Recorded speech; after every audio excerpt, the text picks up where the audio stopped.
Welcome to Buckeyes Tomorrow Morning for Wednesday, February 14th. I'm your host, Tom Orr. The Akron game in 199 days. Yes, we are under 200. The game against Michigan in 290 days. Well, we're under 300 there. That's something. So today we're going to be hearing a little more from Ryan Day. There was a lot of interesting stuff he had to talk about last week. Kind of got the quick synopsis of one of the busiest, craziest months in Ohio State football history, all in one shot from Ryan Day. So there has been a ton to talk about, a lot of interesting storylines. One of them has been the incredible success that Ohio State has had on the recruiting trail, especially in the defensive back position group. So one of the keys to that success has been Tim Walton, the cornerbacks coach. What has made him such a great recruiter? What made Ryan Day think that Tim Walton could potentially do something like what he's doing right now? First off, it's his personality and his makeup, his character. I can't say enough great things about Tim Walton. His background of developing secondary play in the NFL speaks for itself, and the players that he's worked with, and the testimony when you talk to the players, they speak glowingly of what he's done to help them. The next thing was the fact that Tim played here. He's a Buckeye, and he wanted to help Ohio State, win a championship, and that was a big part of it. But then when you get around him more, you just realize, he's talented. I mean, he's good in a lot of areas, and when you're evaluating coaches, the first thing is, okay, how are they on the field as a technician? How are they schematically? How are they with relating to players?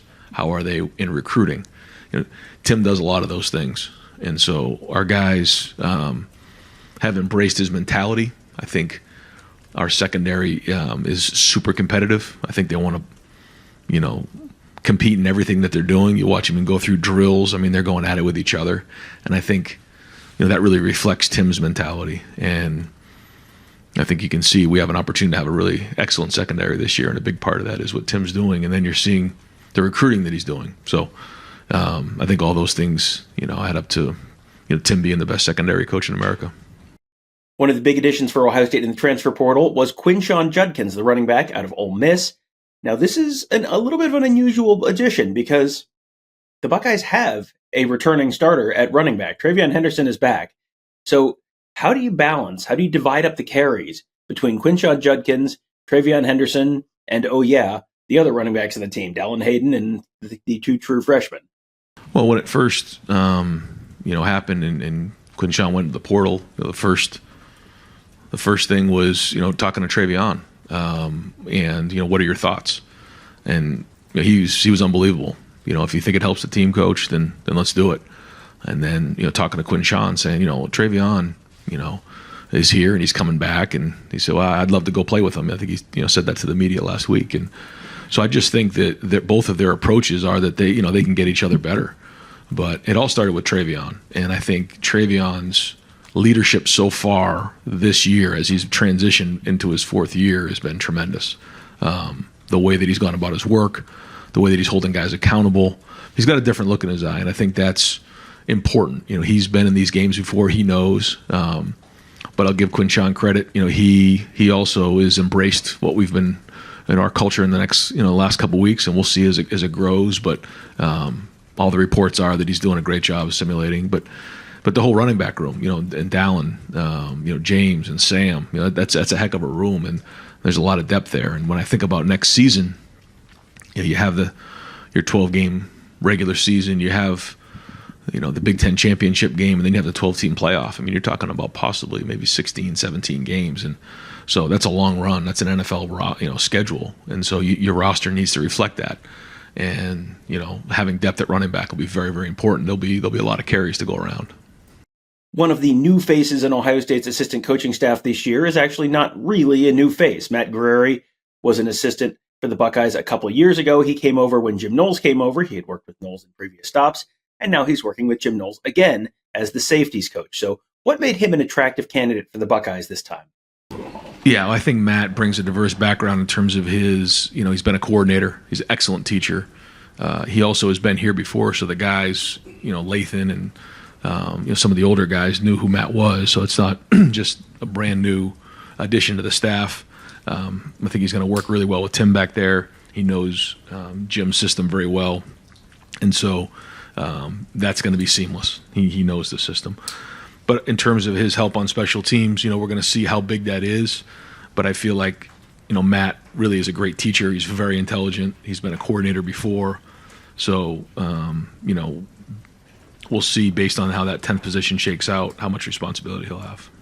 There has been plenty of narrative around Ohio State's success in the transfer portal around, boy, they're just buying a team and, they're throwing too much money around. And some of that narrative has come from the folks in the Southeastern Conference, which, yes, your irony meter should be pegging right about now, I would say. So was that been sort of weird to Ryan Day to be accused of spending too much money, especially from folks in the SEC?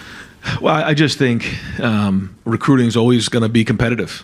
It is. And so that's just, kind of how it goes. And, we're always trying to bring in the best talent we possibly can, but also the right culture fit for Ohio State. And I've said this before, you don't just bring anybody in here.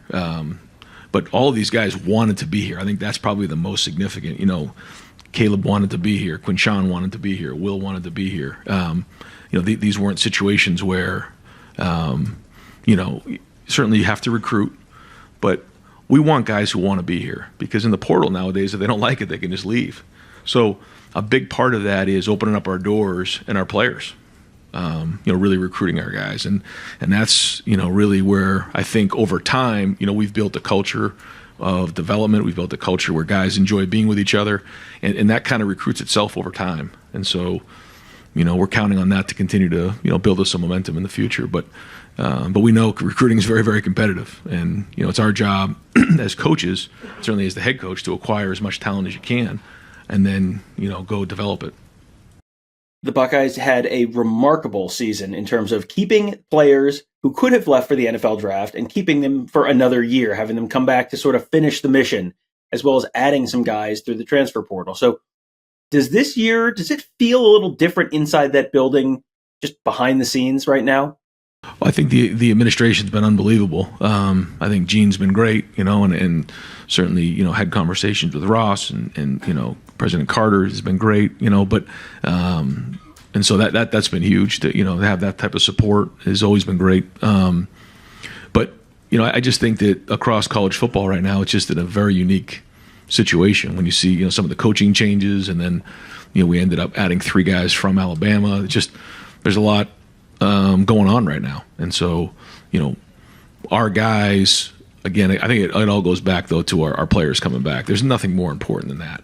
And so we can, talk about the recruiting, and we can talk about NIL, we can talk about all that, but ultimately you had a bunch of guys who wanted to come back and finish a bunch of business that wasn't finished at the end of last year. And maybe, the guys across the country recognize that. They see our guys, they want to be part of our program because of, these guys. And I can't give them enough credit, because to me, I know we've added some pieces, but the guys who decided to come back, to me, that's the real story. I think there was a sense towards the end of the season that the Buckeyes might get back a good chunk of the players who could have left for the NFL, but they ended up getting back virtually everyone. Marvin Harrison and Michael Hall were the only 2 guys who left with plenty of eligibility left. So how much bigger was the group coming back than Ryan Day was expecting? I don't know. I always felt like, Marv was a top 5 pick, and that was probably going to happen. Although that wasn't like a done deal right out of the gate either. I think it's hard when you work so hard towards your goals and you come up short to just walk away from it. And I think that goes to show you not only how competitive our guys are, but how much they recognize what being a Buckeye is, and how much they want to be able to come back into this building when they're older and be proud of winning championships and being on the walls and all those types of things. And so I think that's really what it came down to in the end. Could some of these guys have gone on to the NFL? Yeah, they could have, and they probably would have been drafted fairly high. And so when you have a bunch of guys like that shows a lot about the character of these guys and how much they've embraced being in Columbus, being Buckeyes. Because some of them are from Ohio, like Jack and some of the guys, but like not all of them. They're from different parts of the country. But I think having the guys from Ohio, they understand what it means to be a Buckeye, and that's their job to make sure they understand the rivalry. But now they've lived it. They know what it's like. And that's different when, you're Donovan Jackson coming from Houston, or you're, JT coming from Seattle. Now, after a couple years of being in the rivalry and being at Ohio State and coming up short, you want to leave here with something in your pocket, something you're proud of. And I think that's what's reverberating for the building right now. Every year's football team seems like it has its own kind of personality, for good or for ill. What is Ryan Day's view of the personality of this team for 2024?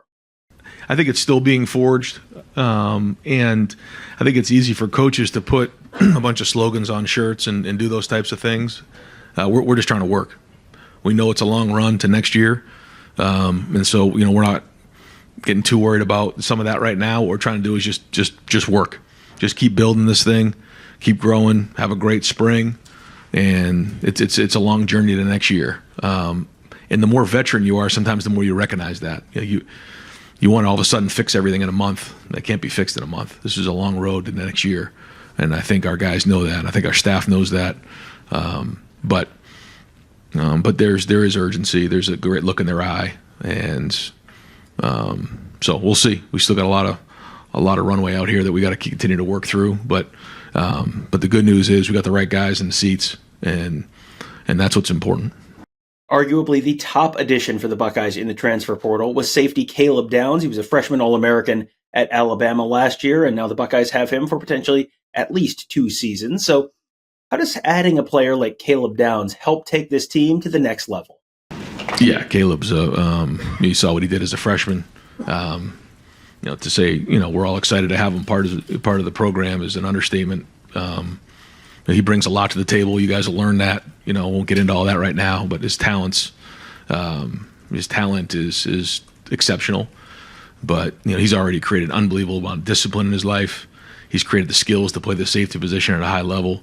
But I'll tell you, it's fun, because that secondary, they're competitive now. Like, they're not going to take a backseat to anybody. So everyone sat up a little straighter when he walked in, and that was good. But they embraced him. He knows those guys through the recruiting process. So it's going to be some great competition this spring. But he is very, very talented, and what do you have? 107 tackles as a freshman in the SEC. So my goodness, it's going to be fun. The Buckeyes have failed to hit any of their stated team goals in each of the last 3 seasons. Those goals, as they lay them out, are to 1, beat Michigan, 2, win the Big Ten, and 3, win the national championship. So now, with all of these players coming back, with all these additions to the transfer portal, is there a different sense of urgency around the program this year? There's always urgency here. If you don't believe that, try losing a game. That's just the way it is.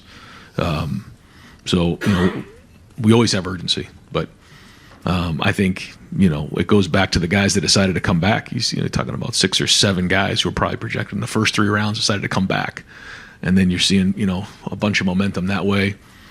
But I think it goes back to, again, the type of culture that's here. And listen, you look at the last 2 years, we're a player or 2 away, but it didn't happen. And so it hurts, it stings, all the above, and so we have to figure out a way to chase that last few drives of a game to go finish it off the way we're supposed to. And when you sit here in February, it's such a long way away to get there, but it's motivating our guys, and there is a great sense of urgency in the building.